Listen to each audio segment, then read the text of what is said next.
기록한 100여 년 전 한 선비의 일기가 발견됐습니다. 무려 45년 동안 써왔는데 동학 농민혁명 연구에 중요한 자료가 될 것으로 보입니다.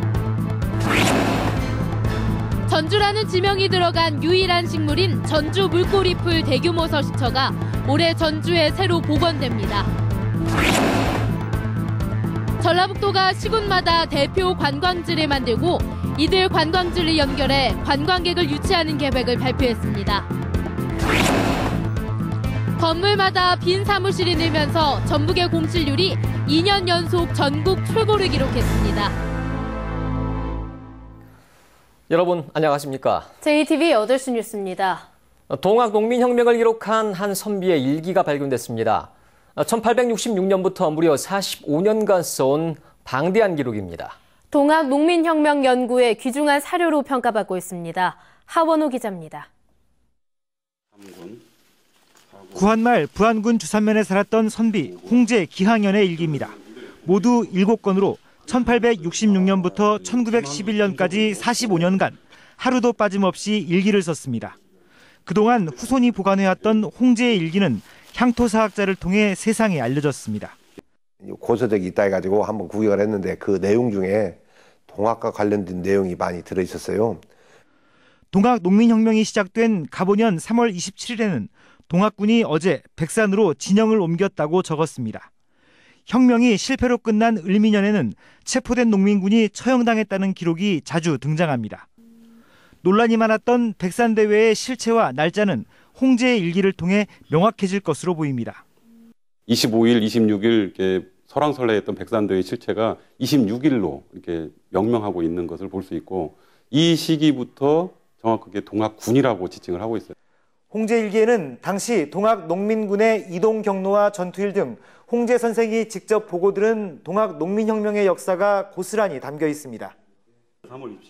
일기의 주인공이 농민군의 근거지에 살았고 당시 농민들의 생활상이 담겨 있다는 점에서 사료적 가치도 높습니다. 이 지역의 생생한 이야기를 좀 자세하게 이렇게 써져 있어서 생활사연구 또 동학농민혁명의 원인 이런 것을 밝히는데 대단히 중요한 자료가 되는 것 같고요. 100여 년 만에 빛을 본 선비의 일기가 감춰진 혁명의 역사를 밝혀낼 퍼즐이 될 수 있을지 관심이 모아지고 있습니다. JTBC 뉴스 하원호입니다. 전주 물꼬리 풀은 전주라는 지명이 들어간 유일한 식물입니다. 멸종 위기 식물로 제주에만 자생하다 2년 전 전주에 일부가 심어졌는데요. 올해 대규모 서식처가 새로 복원됩니다. 권대성 기자가 보도합니다. 해마다 8월부터 10월 사이에 보랏빛 꽃을 피우는 전주 물꼬리풀입니다. 1912년 전주에서 처음 발견돼 지어진 이름입니다. 전주라는 지명이 들어간 유일한 식물이기도 합니다. 하지만 전주가 아닌 한라산에서만 적은 수가 자생하는 멸종위기 2급 식물입니다. 다행히 환경부가 인공 증식에 성공했고 2년 전 전주 송천동 오송제에 3,000포기를 심었고 그동안 그 수가 수만 포기로 늘었습니다. 전주시가 이곳 오송제 습지와는 별도로 전주 물꼬리풀의 대규모 서식처를 복원하기로 했습니다. 기린봉 주변 공원터 7,000제곱미터에 오는 4월부터 전주 물꼬리풀이 살 수 있는 인공 습지를 만듭니다. 이곳에는 역시 멸종위기 2급 동물인 맹꽁이 서식처도 함께 복원해 생태학습장의 기능을 하게 됩니다. 전주 물꼬리풀과 맹꽁이에게 새로운 생존을 위한 서식 공간을 마련해 줄 수가 있고요. 이곳을 찾는 시민들에게 정말 생태적인 휴식과 학습을 함께 겸할 수 있는 그런 좋은 공간이 될 수 있을 거라고. 100년 만에 고향에 들어온 희귀식물인 전주 물꼬리풀의 대규모 보금자리가 만들어지면 생태 도시로 거듭나려는 전주의 새로운 명소가 될 것으로 기대됩니다. JTBC 뉴스 권대성입니다. 우리나라에서 가장 오래된 수리시설인 김제 벽골제에서 통일신라시대에 만든 것으로 추정되는 제방보강시설이 발굴됐습니다. 제방보강시설에선 국내에서 처음으로 진흙을 담기 위해 풀로 만든 주머니 촌왕이 발견됐고 촌왕에선 벽골제가 담수지였음을 추정할 수 있는 벽시와 복숭아씨 그리고 물풀이 확인됐습니다. 벽골제 발굴을 주도한 전북문화재연구원은 내일 오전 이 같은 발굴 조사 성과를 발표할 예정입니다. 전라북도가 14개 시군에 한 곳씩 대표 관광지를 만들고 이들 관광지를 연결해 국내외 관광객을 유치하는 관광산업 발전 계획을 발표했습니다. 송창용 기자입니다. 지난해 전주 한옥마을을 찾은 관광객은 600만 명. 그러나 관광객의 60%는 전북에 단 하루만 머물렀습니다. 더욱이 80%는 관광지 한 곳만 둘러보고 돌아갑니다. 전라북도가 오는 2020년까지 1조 7천억 원을 투자하는 관광산업 발전 계획을 추진합니다. 전라북도는 먼저 14개 시군에 대표 관광지 한 곳씩을 선정해 1년에 10억 원씩 10년 동안 100억 원을 지원합니다. 또 관광지 2곳 이상을 방문하는 관광객은 교통과 숙박, 음식값 등을 할인해주는 이른바 관광 패스 라인을 운영하기로 했습니다. 토탈 관광의 핵심은 지역별 관광 거점의 연결 강화와 이에 따른 전북 관광 전체의 균형 있는 성장이 있습니다. 이 같은 관광산업 발전 계획을 차질 없이 추진하려면 예산 확보와 함께 대표 관광지와 기존 관광지를 연결할 수 있는 시군의 협조가 필수적입니다. 14개 시군의 대표 관광지를 묶는 그 작업이 우선적으로 성공시켜야 될 것이고요. 하반기 5년에는 그 시군 내에서 또다시 또 다른 관광지와 거미줄처럼 엮는 그 또 토탈 관광이 또 이루어져야 될 것으로 보입니다. 또 중국 등 해외 관광객의 관심을 끌 수 있는 태권도원 등을 활용한 홍보 전략이 있어야 합니다. 해외에 지금 많이 알려져 있지 않은 상황입니다. 전라북도의 관광 자원을 효율적으로 홍보하고 그다음에 전라북도 관광 상품을 개발해서 외래 관광객을 유치하는 그런 부분에 저희는 기여를 하고 싶습니다. 굴뚝 없는 산업으로 불리는 관광 산업이 전북의 새로운 성장 산업이 될지 주목됩니다. JTB 뉴스 홍창용입니다. 전북경찰청이 황숙주 순창군수의 아내 56살 권모 씨가 지인의 아들을 취업시켜주는 대가로 수천만 원을 받은 의혹과 관련해 황 군수를 소환해 조사했습니다.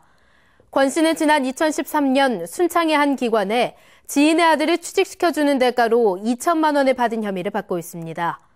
경찰은 권 씨가 혐의를 부인해 황 군수를 참고인 신분으로 불러 권 씨가 돈을 받은 정황 등에 대해 조사한 뒤 돌려보냈다고 밝혔습니다. 선거법 위반 혐의로 기소된 신민 임실군수가 군수직을 유지하게 됐습니다. 항소장 접수 시한인 오늘까지 검찰과 심군수 측 모두 항소장을 접수하지 않아 심군수는 1심에서 받은 벌금 80만 원형이 확정됐습니다. 검찰은 그러나 심군수를 위해 식사 자리를 마련하고 주민들에게 음식물을 제공한 혐의로 벌금 80만 원을 받은 홍모 씨에 대해서는 형량이 작다며 항소했습니다. 전주지방법원 제2행정부는 이현숙 전 통합진보당 비례대표 도의원이 지방의원 퇴직 처분에 대한 효력을 정지해달라며 전라북도 선거관리위원회를 상대로 낸 가처분 사건을 각하했습니다. 재판부는 전북선관위가 헌법재판소의 결정에 따라 비례대표 의원직을 상실했다는 사실을 통지했을 뿐 의원직을 퇴직시키는 행정처분을 한 것이 아니라며 이같이 결정했습니다. 상업용 부동산 경기가 긴 침체에서 벗어나지 못하고 있습니다. 건물마다 빈 사무실이 늘면서 공실률이 2년 연속 전국 최고치를 기록할 정도로 상황이 좋지 않습니다. 김진영 기자가 보도합니다. 전주시 인우동의 한 우체국 건물입니다. 4층은 텅 비어 있습니다. 지난해 6월부터 임대를 내놓았지만 입주자를 찾지 못하고 있습니다. 이 일대에서는 주요 공공기관이 옮겨간 뒤 건물마다 임대를 알리는 현수막이 나부터 있습니다. 사학연금회관, 전문건설회관을 비롯해 업무용 건물마다 사정이 비쌉니다. 이제 임대를 해줬다가 나가고 지금 비어있는 상태예요. 작년부터 이제 임대를 내놨고요. 문의가 좀 덜 오는 편이에요. 구도심은 사정이 더욱 나빠 빈 사무실이 하루가 멀다 하고 늘어나고 있습니다. 임대 내놨는데 안 나가요. 5번 정도 된 것 같아요. 여기서부터 저 사거리까지가 좀 많이 줄었다고 하더라고요.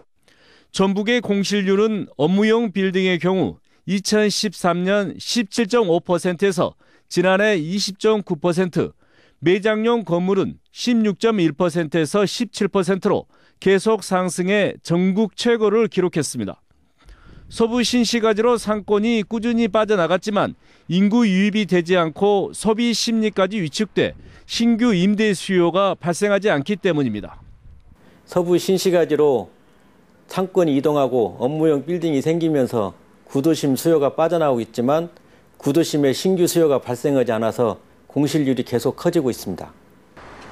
공급이 넘쳐 빈 사무실이 늘어나지만 임대료는 전혀 떨어지지 않고 있고 특별한 임대 수요도 없어 상업용 부동산 경기 회복은 단기에 기대하기 어려울 것으로 보입니다.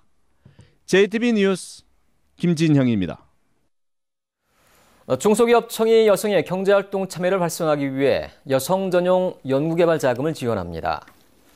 전북중소기업청은 경력 단절 여성들이 겪는 사회 문제를 해결하고 틈새 시장 개척, 신성장 동력 창출 등이 가능한 연구개발 사업에 최대 1억 원을 지원한다고 밝혔습니다. 전북중소기업청은 올해 시범 사업으로 100억 원을 지원할 계획이며 여성기업이나 경력 단절 여성을 고용하는 중소기업을 대상으로 다음 달 20일까지 사업 신청을 받습니다. 전주시가 환경미화원 11명을 공개 채용하기로 하고 오는 23일부터 닷새간 원서를 받습니다. 전주시는 서류 심사와 인적성 검사, 체력 검사와 면접 시험 등을 통해 오는 4월 최종 합격자를 발표할 예정입니다. 18명을 뽑은 지난해엔 모두 517명이 지원해 28대 1의 높은 경쟁률을 기록했습니다.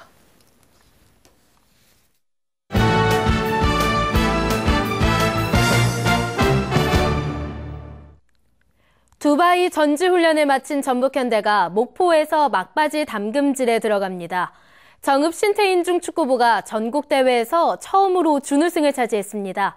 스포츠 소식 정원희 기자입니다. 전북현대가 아랍에미리트 두바이에서 전지훈련을 마치고 돌아왔습니다. 전술과 체력 훈련에 집중하면서 8번의 연습 경기를 모두 이긴 전북은 목포에서 막바지 훈련을 갔습니다. 설 연휴가 끝난 뒤 오는 24일에는 전주에서 아시아 챔피언스리그 첫 경기를 치를 예정입니다. 챔피언스리그 첫 경기에 모든 초점을 맞추고 있고 아무래도 이제 가시화가 될 걸로 예상을 하고 있습니다. 우리가 작년도 챔피언이지만은 올 시즌 챔피언스리그 도전한다는 자세로. 정읍 신태인중 축구부가 춘계 중등축구연맹전 충무그룹에서 준우승을 차지했습니다. 6개 그룹 가운데 28개 팀이 출전한 충무그룹 결승전에서 승부차이까지 가는 접전 끝에 아쉽게 졌습니다. 작년, 재작년에 4강을 한번 들고 올해 준우승을 했어요. 그래서 다음에는 우승이라는 그 목표가 이제 하나가 더 있기 때문에 곧 목표 달성을 할 거라고 생각하고 있습니다. 제61회 대한체육회 체육상 수상자로 삼양사 사이클 나아름과 김용미 감독, 익산시청 육상 강나루가 선정됐습니다. 나아름은 경기부문 우수선수상, 강나루는 장려상, 김용미 감독은 지도부문 장려상을 받았습니다. 제12회 전국 장애인 동계체전에서 전북 선수단이 지난해보다 한 계단 떨어진 종합 11위를 기록했습니다. 전북은 빙상에서 금메달과 은메달을 각각 2개씩 따냈지만 단체전에서는 부진한 성적을 거뒀습니다. JTB 뉴스 정원익입니다.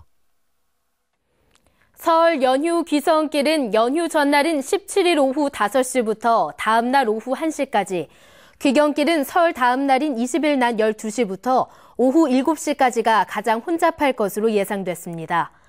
서울 전주 간 최대 소요 시간은 귀성이 5시간 40분, 귀경은 5시간으로 예상됐으며 전북권 고속도로의 하루 평균 이용 차량은 24만 대로 지난해 설보다 7.6% 증가할 것으로 보입니다. 한국도로공사는 스마트폰 애플리케이션과 문자 메시지 등을 통해 실시간 교통 정보를 제공할 계획입니다. 보리와 밀을 봄에 파종해도 가을에 파종한 것과 비슷한 양을 수확할 수 있는 것으로 나타났습니다.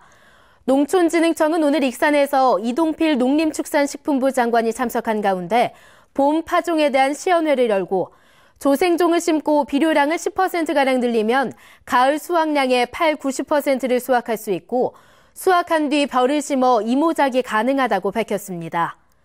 농촌진흥청은 봄 파종을 적극 권장해 23%인 우리나라 곡물 자급률을 더 끌어올릴 계획입니다.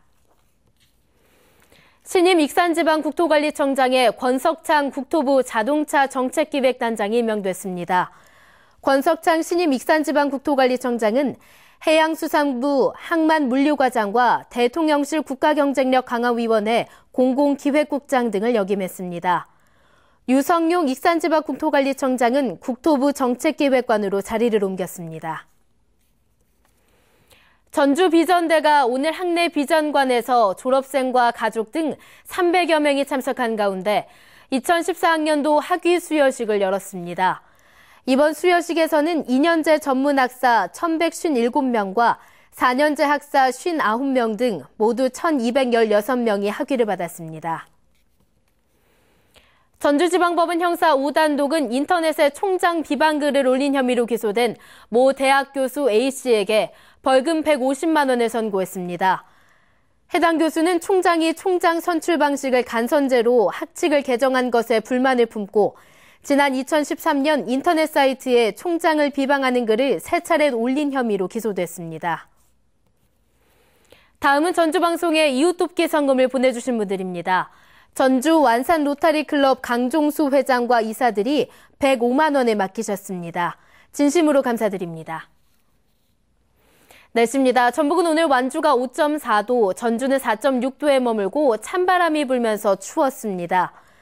밤부터는 서해안을 중심으로 약한 눈이 날리는 곳이 있겠습니다. 내일도 바람이 불고 기온이 크게 오르지 않겠습니다. 아침 최저 기온은 영하 9도에서 영하 5도, 낮 최고 기온은 3도에서 6도로 오늘과 비슷하겠습니다. 주말인 모레는 전주와 익산이 12도까지 오르는 등 추위가 누그러질 것으로 보입니다.